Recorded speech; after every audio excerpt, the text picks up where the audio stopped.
All right, and welcome back in, ZBR fam. Zach here today again to talk some more sports betting with you. Quickly, before I dive in, I want to thank those of you that have been listening this last couple days, and also, in general, sorry, that's that fucking. All right, I'm gonna get into that later in the episode. That pisses me off. But I want to thank you guys for listening to the show. Whoever's been listening from, when we first started and, we're talking about the dynasty draft and this and that, to the people that, have been listening to the last couple episodes that I've done the last couple days. Because those have been getting more downloads than I thought they'd even get. So thank you very, very much. I was also looking at the analytics and saw we've got listeners all the way in Europe. We've got someone listening in the London area and someone listening, I think it was maybe even a couple people listening in the Belgium area. And that is just so honoring and humbling and just really thankful for that. So big thank you to you guys. Huge shout out to you guys listening all the way over there in Europe. Definitely did not think that would happen, especially not as small as we still are. And shout out to our stateside American listeners, holding it down for the home team for real. We got people all the way from, we got some on the in a couple different locations along the Washington-Oregon border, another in Idaho. We got a couple over in the San Jose area, Colorado. I think I know who that is, friend of the show. I think Texas, someone down there. We got quite a few people in the DMV area. We also got homies in Iowa, Missouri, Michigan, Ohio.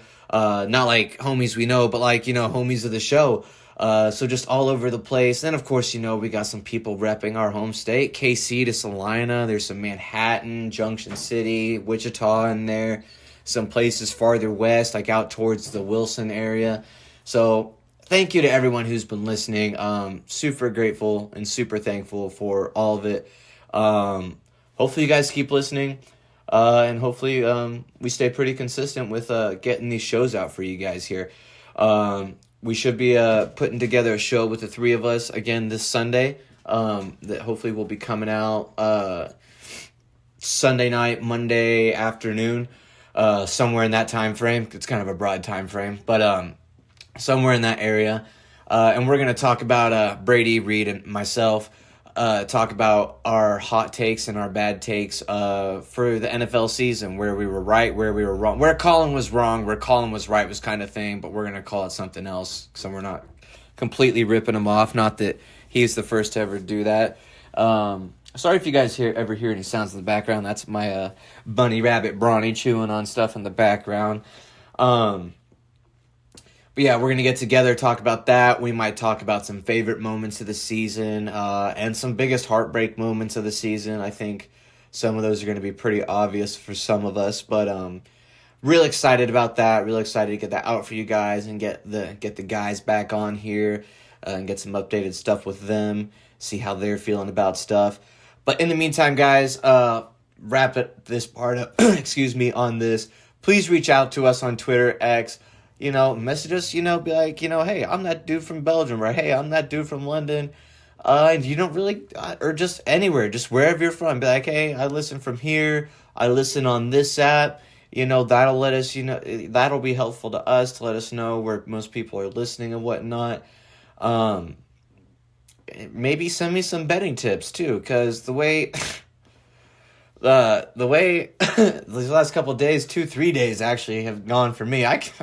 I sure as shit could use some of these tips. Going into my results from yesterday, Darnell Nurse did not score his shot on goal, so I missed my Edmonton Oilers parlay. The Jazz lost, so I missed my NBA moneyline parlay. But I should have foreseen Josh Giving having a decent game, double in Utah. Karl Malone's arena. Fair enough. Bruins. My Bruins. Now that they won, maybe that is my Bruins. Do I like the Vegas Golden Knights? Maybe I don't. The Bruins hit their parlay, made a little money on them. Same for the Tampa Bay Lightning. Lastly, Oh, but those two that did hit right there for the 2 and 5, they did keep me pretty much even for the day. I might have gone down like .3 a unit. So not, it could have been a lot worse. Could be a lot worse for a 2 and 5 day.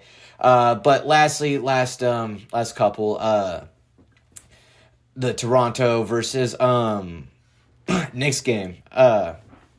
Was that? Was it the Knicks? Gosh, I'm already running stuff together. Anyways, total did not hit the 228. We were 2 points shy. Went to 226. RJ scored 17 of his 20 points we needed on that parlay, so we missed. But like you said, or like I said, didn't lose too much money. Maybe not any. I don't remember exactly what my exact number was starting yesterday. But I know if I did lose anything, it wasn't much. And if I won anything, it wasn't worth writing home about. So we'll go ahead and jump into today. So last night, I was looking ahead to today and saw the Spurs at plus money at Charlotte, and was looking. I was like, man, didn't the Spurs just beat the shit out of them the other like a week ago or something? And sure enough, they did. And I was like, so why are they plus? I mean, I get they're on the road, but I don't think that really Charlotte has a kind of home court difference that makes up 40 points to be a plus money team. But Wemby sitting tonight, so no go there. But I still really like San Antonio here. I'm not playing the money line, but if you did, hey, I'm in full support of you, and I really probably should, but I'm not gonna. I'm playing it safer. But Zach Collins back tonight. Charlotte's got all the same people they had. It's not. They're not. It was LaMelo Ball's first game back. I know that, but he had 28 points, 26 points, 5 of 14 shooting. So I mean, not like it sounds like a LaMelo Ball kind of night, like to me, anyways. So. I just don't really see where that plus money's coming from, but like I said, playing it safe, doing a parlay with covering or for them to cover the 4.5. I'm parlaying that up with Sam Vassell to score 15 plus. Just feel like if Wemby's not there, perfect opportunity for him to get that. 15 should be a cakewalk for him. I feel like. Him to score 20 is minus 115. I didn't play that by itself, but I put it down here in the notes because I really thought about it, and I originally was gonna, until I decided just to play it safe with the spread and the 15 points. But those two together plus 196 when I got them. So that's the safe side right there. If you're a risk taker, maybe you take the money line and Sam Vassell to score the 20. That's, you're probably looking at a nice little juicy parlay right there. You're probably looking at close to plus 400. FanDuel's got a profit boost going on tonight for, plus 400 same game parlays. I think it's got to be 3 legs. But, you put that up with, if you got Sam Vassell scoring plus 20, you imagine he's going to make a 3. You add in a Sam Vassell to make 1 3 in there, and you got your plus 400. Wow, that's what I should have done for my profit boost. That's not what I used it on, but wow, that's what I should have done. Okay.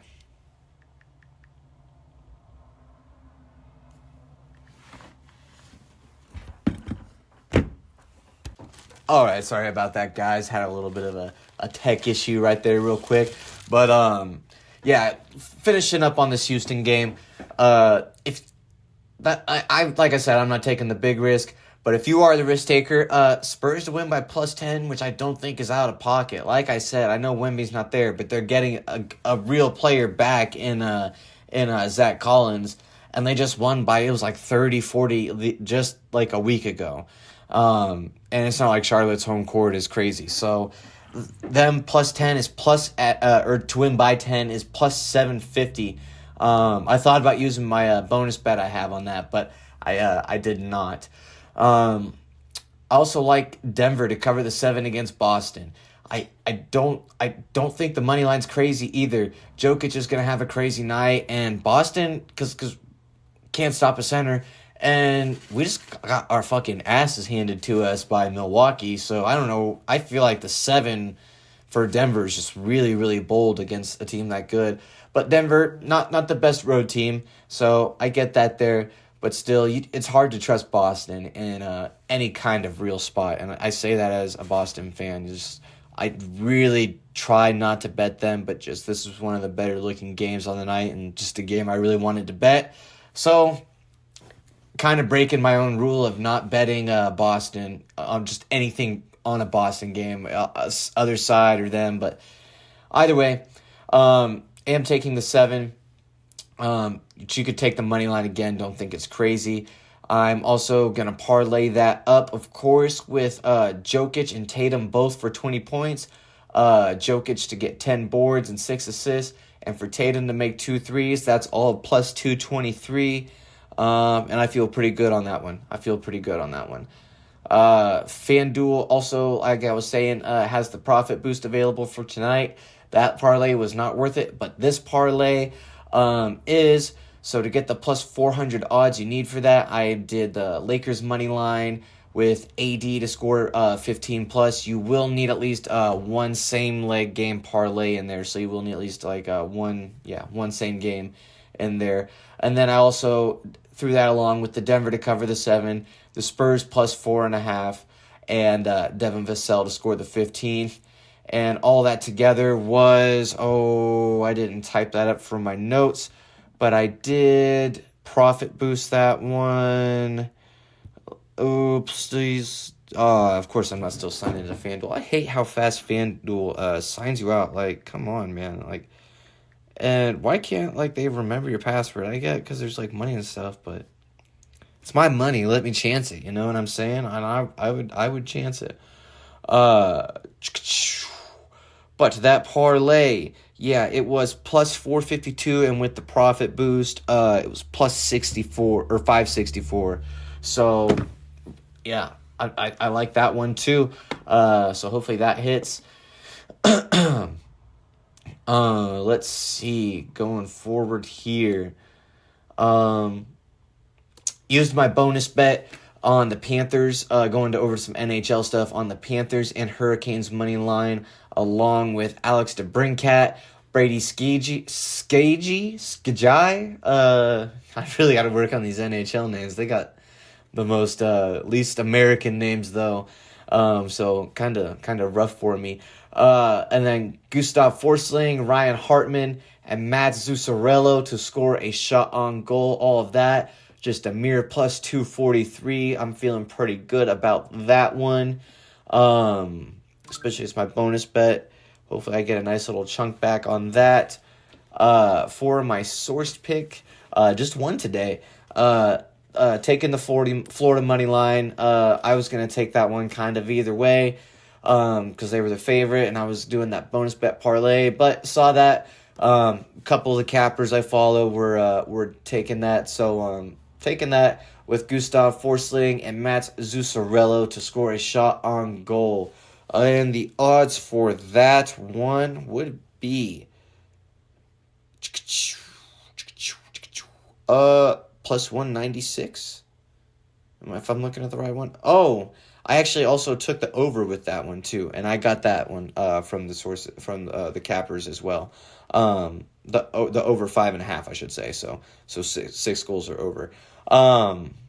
That altogether is plus 196. Not feeling too bad about any of these bets today. I feel like playing it pretty safe. Got a good chance to win.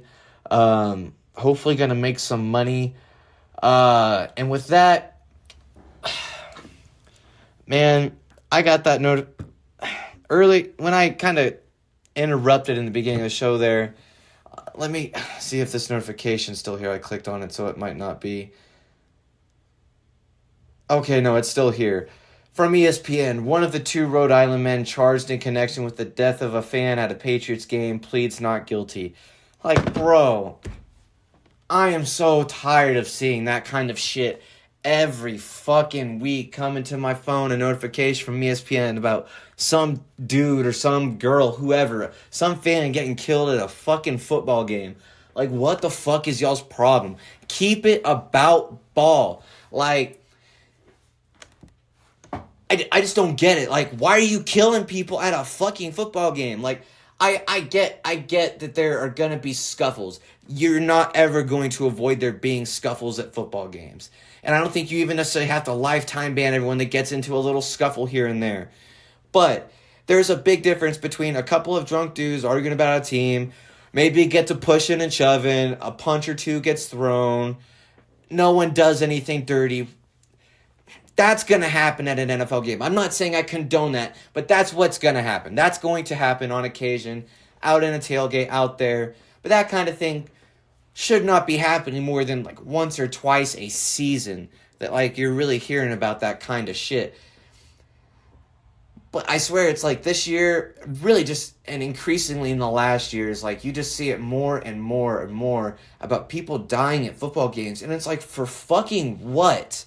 For fucking what? And the one that really like fucking triggered, because I am triggered right now. I won't even lie about it. It really triggered me about it was earlier this year. It was something about some dude getting beat to death, kicked in the skull to fucking death in front of his kids at a tailgate and all these people at a fucking game. What the fuck is your problem? What could that dude have said at a football game that you're killing him in front of his crying and screaming kids? Like, that, no room for that in fucking sports. Like, kindly get fucked and die.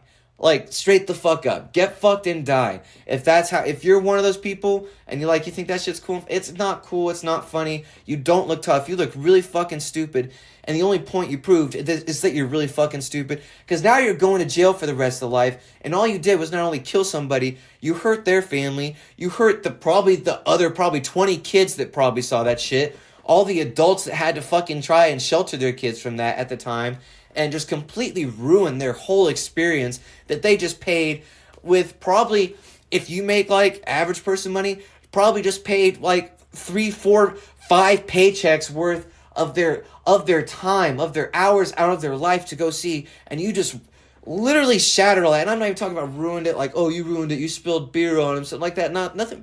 You're literally ruining that for what? Because this dude said fuck your mom? Like, grow the fuck up. Like, that shit just fucking pisses me off. Like, and to the people that just watch that shit happen, you're a fucking loser too. Break that shit up. Fucking, once you see the dude, like, they're not stopping and dude's on the ground and he's done, break that shit up. You see his kid screaming, break that shit up. That shit ain't fucking right. Fucking, people need to stop dying at these fucking games. Like I said, you're never gonna get rid of fights at football games. It's a violent sport. You bring in alcohol, all the competitiveness, you're never going to get rid of fights. But people do not need to be dying at these fucking games. Keep it about fucking ball. Deep breath. I am sorry. This is a sports show.